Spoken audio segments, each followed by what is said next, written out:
Galera, antes de a gente começar, hoje o tema vai ser suplementos, né, Bezinho? Suplementação. Eu tava até comentando com o Leandrão, acho que a gente nunca fez um podcast focado mesmo, só falando de suplementação, né? A gente fala às vezes de manipulado, junto com suplementação às vezes, mas a gente vai hoje abordar bastante coisa de suplemento, e lembrando que não é porque o cara não harmoniza ou que ele harmoniza que vai funcionar ou não, né? Porque a gente fez um podcast de manipulados paranaturais e muitas das coisas que a gente falou lá funcionava para harmonizado também, né? Então... Às vezes tem até uma demanda maior, né? Para quem é hormonizado. Isso, assim, por exemplo, a gente vai falar mais sobre, né? Mas por exemplo, o whey. Para um cara que é hormonizado precisa bater 3,5 gramas quilo de proteína, o whey é muito conveniente, né? Mas se faz mais presente na rotina, né? Mas sabe que tem um negócio legal do whey? Que eu até lembrei de falar aqui. Realmente esse whey parece muito básico, mas tem gente que ainda erra num negócio que é extremamente básico e gasta dinheiro à toa, que é com whey concentrado, isolado, hidrolisado e o 3W. Verdade. Então assim, whey, tudo bem, whey é proteína, todos são fontes de proteína, mas na hora de decidir, normalmente o pessoal associa o preço ao resultado, quando na verdade não procede, né? O preço é pela dificuldade de se fazer. Por exemplo, só para contextualizar, o GH, ele não é caro porque dá mais músculo. Porque imagina o cara sintetizando GH, esse aqui dá muita massa muscular, vou cobrar caro. Não, vou cobrar caro porque é difícil fazer, difícil transportar. Né? O negócio, imagina, dá um pau num caminhão na estrada de refrigeração, perde o lote inteiro, enfim. Então, o preço é por isso, pela dificuldade. Então, quando a gente vai pensar no whey concentrado, isolado, hidrolisado e o 3W, todos eles vão ter um teor de proteína muito parecido, né? Normalmente o concentrado ali vai ter por volta de 80%, que dá mais ou menos em 30 gramas, 23, 24 gramas. O isolado dá por volta de 26, 27 gramas, ou seja, né, não é uma diferença que vale a pena pelo valor que você paga. O hidrolisado, mais ou menos por aí também, e o 3W parece mais com o concentrado. Quando você vai olhar o carboidrato, normalmente o concentrado vai ter ali entre 3 a 5 gramas de carboidrato, é aceitável. O isolado ali tem menos de 1 grama normalmente. E o hidrolisado tem, depende se é um hidrolisado e isolado também, mas normalmente tem menos de 1 grama. Né? E o 3W parece muito de novo com 80%. Ali 2, 3 gramas de carboidrato. Essa quantidade de carboidrato, às vezes a pessoa olha no rótulo e acha que isso é relevante. Isso não muda nada. Né? Você não pode consumir 5 gramas de carboidrato no dia, então... Né? Até uma pessoa acamada poderia. Então assim, não faz diferença nenhuma. Quando a gente vai olhar as gorduras, a gente olha o concentrado ali com mais ou menos 1, 2 gramas de gordura, né? O isolado nada, o hidrolisado nada e o 3W também por aí. Então a diferença também não está aí. Aí no final das contas, quem que escolhe qual, né? Todo mundo deve escolher o whey concentrado, pelo custo-benefício, por tudo. Não é relevante a diferença de proteína, carboidrato ou gordura. O isolado são unicamente aquele grupo que não pode com o carboidrato do leite. Tem gente que é muito sensível à lactose. Tem vários níveis de intolerância. Por exemplo, tem uma intolerância baixinha. A pessoa consegue consumir, sei lá, queijo. Aí vai na boa, tal, beleza. Tem gente que não consegue nem queijo. Então, para aquela pessoa que consome whey, às vezes dá os sintomas de lactose, de intolerância à lactose, que ela já sabe que provavelmente tem, porque se consumir um copo de leite vai ferrar tudo. Então ela usa o isolado. E aí a pergunta que fica, às vezes eu recebo de aluno meu, né, da consultoria. Pô, Leandro, então quer dizer que se eu sou intolerante à lactose, quer dizer que eu me ferrei? Que eu vou ter que gastar mais dinheiro para comprar whey? Isso, você se ferrou. É isso. Vai ter que gastar mais dinheiro para ter a mesma coisa.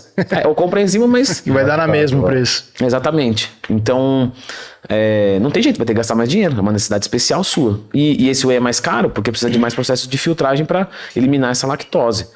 O que no concentrado não é relevante para quem adere bem. De ervilha, aquelas proteínas veganas. É legal. Vamos... A proteína da carne, que a proteína da carne é mais cara. Vamos chegar.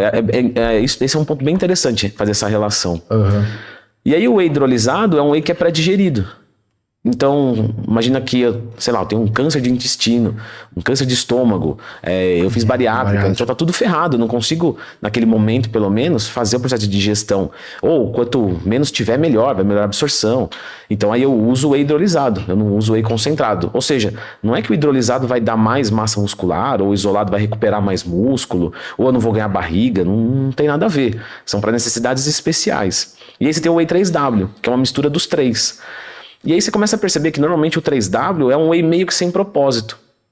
Porque, vamos lá, se eu, por exemplo, sou ali um bariátrico e eu preciso de um whey 100% hidrolisado, então eu não posso usar o 3W. Não é vantajoso. Porque tem uma parcela pequena de whey hidrolisado. Se eu sou intolerante à lactose, eu também não posso usar o 3W, porque ele tem concentrado. E se eu posso usar o concentrado, por que eu vou usar o 3W e pagar mais caro? Para jogar isolado e hidrolisado? Então o Whey 3W meio que fica, sabe, meio perdido, assim, aí às vezes o pessoal compra por engano, sei lá, olha e fala, eu não tenho dinheiro para comprar um isolado que eu acho que é melhor, aí em vez de comprar um concentrado, eu compro 3W, mas na verdade não vai mudar nada. Os 3W disponíveis é 70% concentrado, 20 isolado e 10 hidrolisado. Que não vai mudar nada, não vai mudar nada. Então, acho que é legal falar isso, porque ainda tem gente pagando caro e tomando uma proteína de gosto ruim, né, porque o hidrolisado tem sabor muito pior, o próprio isolado também, comparado com o concentrado, o gosto não é tão bom. André, eu vejo muita gente escolhendo Whey também por questão de digestão, né? Tem cara que, por exemplo, toma concentrado e, puta, se sente estufado e tal. Isso é um sintoma da intolerância à lactose? À lactose, será? Talvez, mas... e aí eu ia entrar nesse agora, né? Existem as velocidades de absorção. Então, realmente, o isolado, o hidrolisado, eles absorvem mais rápido, é um processo digestivo mais fácil. E às vezes tem gente que é mais sensível, e aí sente isso. Mas, de novo, é uma necessidade especial. Né? Se eu te der uma dose de whey agora, já que você tem essa necessidade especial, sem eu te falar nada, você vai saber se é o concentrado ou isolado, não vai? Entendeu? Tem gente que não vai. Exato. Vai consumir os dois, mesma coisa ali, tranquilo. Então, no final das contas, você vai partir do concentrado. Se você não se der bem com ele, aí que você vai pensar em outros. Não tem por que fazer o caminho o contrário. Tem gente que acha isso mesmo, né? Que o isolado é mais puro, é mais nobre. Que vai absorver mais, que o valor biológico é muito maior, isso é muito relevante. Todos vão recuperar teu músculo igual, todos vão chegar ali igualmente. Claro que um isolado pode ter uma digestão um pouco mais rápida, um hidrolisado, mas normalmente isso não é tão necessário. No meu caso, eu gosto mais de isolado nesse sentido, porque o relógio funciona melhor, a engrenagem roda melhor, entendeu? De dar forma mais rápido. Então assim, às vezes eu fico com isso, eu tomo muito, que eu tomo que sim, eu tomo 80 gramas. Né? É uma dose... 80, 100 gramas. Não tem gestãozinha de boa, né? Aí dá uma estufada, né? Aí vai estufar, não tomo 30 gramas, como 99% da população que utiliza, né? Então, o isolado pra mim é melhor, porque não encavala muita refeição, a digestão. Perfeito, assim, ninguém tá falando que o isolado é pior, nem nada, assim, só tá dizendo que tem muito uso indevido, desnecessário. E aí a pessoa gasta dinheiro à toa e não tá ganhando nada com isso. E sabe o que é engraçado também, né? Os caras que compram, tipo, isolado tomam com leite. Não adianta nada. Assim, lógico, se você comprou isolado é porque você não pode com a lactose ou qualquer coisa do tipo. Misturar com leite faz total sentido. Não, mas é exatamente por isso. O cara compra isolado porque acha que é um whey melhor e na verdade ele joga lá no leite e não tá ganhando benefício nenhum ali em cima do preço a mais que ele pagou. Você perde um pouco dos benefícios ali. Eu sei que a galera do Monstercat é mais avançada, mas vale a pena citar também. Não, sempre. Honrosa, né? Sim. Whey com leite, pelo amor de Deus, gente, pode tomar à vontade. Até torna mais nutritivo. Se isso for caloricamente importante, né, pra dieta de vocês, pode colocar leite. Não tem... bom pra saúde, né? Porque teve uma época, né, lógico, mais antigamente, misturou whey com leite, você desperdiçou tudo, porque é um processo gigante pra separar, e daí, eu vou usar como eu quero o negócio. Tinha gente que falava que leite engrossa a pele, fazia, meu Deus do céu. E hoje ainda tem algumas, né, pessoas assim, mas é que os estudos hoje já são muito evidentes, então... E onde entra, por exemplo, a whey de carne, que o Bebezinho comentou? Aí o whey de carne não existe. Porque o whey é só do leite, né? Mas eu entendo que o pessoal fala whey chamam de whey de soja e tal. Whey bovino. O whey tem que ser do leite, né? Sim. Então, leite bovino, não sei se eu posso suplementação, eu não gostaria. Eu sou muito fã do leite bovino. Sou muito fã. Deve ser um gosto meio amargo, essas proteínas, eu não gosto. Mas você tem a proteína de carne, que no final das contas, se você for comparar, ela é até um pouquinho inferior ao whey, né? Se a gente for querer ser técnico, mas a nível desnecessário, assim, a nível científico. No prático, vai dar exatamente no mesmo você consumir a proteína de carne ou do leite. Mas aí tem gente que, por exemplo, não se dá bem com a proteína do leite, por qualquer razão que seja, e aí pode optar pela proteína de carne. Ótima opção. Quando saiu, vocês lembram quando saíram, assim? Que isso faz talvez uns 10 anos, mais ou menos. A primeira coisa que vem na minha cabeça é o carnívoro. Que aí na época era... Muscle Meds, né? Teve um marketing gigantesco em cima. Pegaram o Kai Green, se não me engano, né? Foi o Kai Green. Então assim, nossa, isso aqui é muito melhor que o whey e tal, tem isso. Revolucionário. No final a indústria está sempre tentando jogar algo novo pra fazer um giro de vendas, Valorizar. Tanto é que você viu que caiu em desuso total, porque assim, faz a mesma coisa com um gosto pior, um pouco mais caro. Então o pessoal não gostou muito, mas é uma boa opção, é uma boa fonte de proteína. Se para você encaixar bem, beleza. E aí, caindo agora na soja, na ervilha, todos são ótimos, né? A soja, por exemplo, a gente pode considerar no mesmo balaio de whey, de carne. A absorção dela não é comprometida, não? É um pouco, a digestibilidade dela é um pouquinho menor, né? Mas ainda é o suficiente para recuperar músculo e ganhar massa muscular. A ervilha já é um pouquinho menos. Então, se fosse para optar por alguma vegetal, a soja vai muito bem, soja isolada. A de arroz e de ervilha são um pouquinho piores, assim. Que de soja, eu pensei que era o contrário, jurava que era o contrário. Não, a de soja das vegetais é a mais, tem um aminograma mais rico, tal, digestibilidade melhor. E eu gosto, por exemplo, de ervilha, da de arroz, às vezes para fazer coisas salgadas, né? Então, isso é bem legal. Isso, neutro, né? Para procurar, tipo, receita de sopa de... Eu gosto de sopa, tá? Então, você vai fazer uma sopa. Você pode jogar uma proteína de ervilha.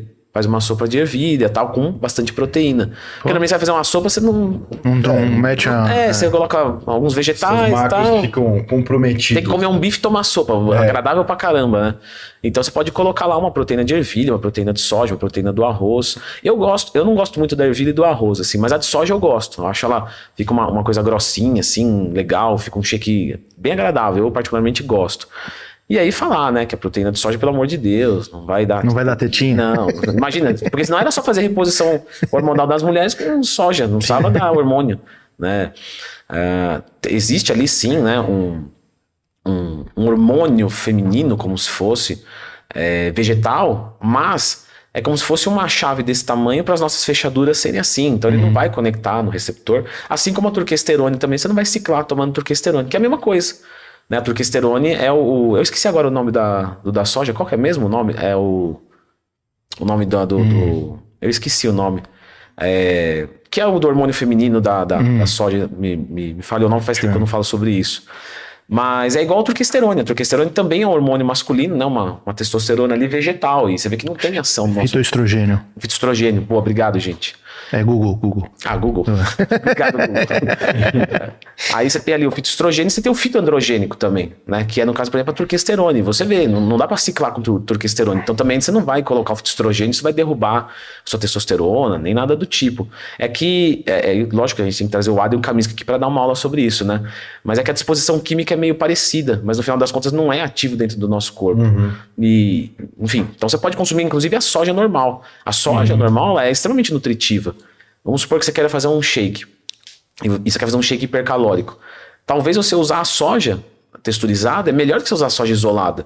Porque a soja texturizada, por exemplo, é uma bosta, né, cara? O gosto não é dos melhores. Mas, fala a verdade, isso antigamente, e eu sei que é a realidade de muitos hoje, pelo preço vale muito a pena. Sim, é muito barato. Eu mesmo usei bastante. Eu mesmo também usei quando tava... Tinha umas de morango que era gostosa, você lembra disso? Ia ser lotado de açúcar, porque não era gostoso. Naquela época ainda, a granel. Meu Deus. Mas, pô, você pega 50 gramas, você tem 25 gramas de proteína. É bastante, 50% de concentração. Aí você tem bastante fibra ali, uns 5 gramas de fibra. Você tem gorduras boas, você tem carboidrato de baixíssimo índice glicêmico. A soja, ela é um alimento extremamente nutritivo. Imagina, tem tudo. Tem muita proteína, carboidrato de baixíssimo índice glicêmico, gorduras boas, fibras. Então, se for conveniente usar numa dieta, por exemplo, hipercalórica, muito legal. Dá pra usar. Porque normalmente numa dieta hipercalórica, você pode até fazer um shake ali, mas normalmente o que mais falta às vezes é carboidrato, é gordura, porque proteína, você mandar uma dose para um cara que é leve, às vezes 60 quilos, uma dose de whey, por exemplo, já tem muita proteína para ele. Às vezes é conveniente ele usar, por exemplo, uma soja, né, texturizada, não precisa ser a isolada. Então também tem essa opção.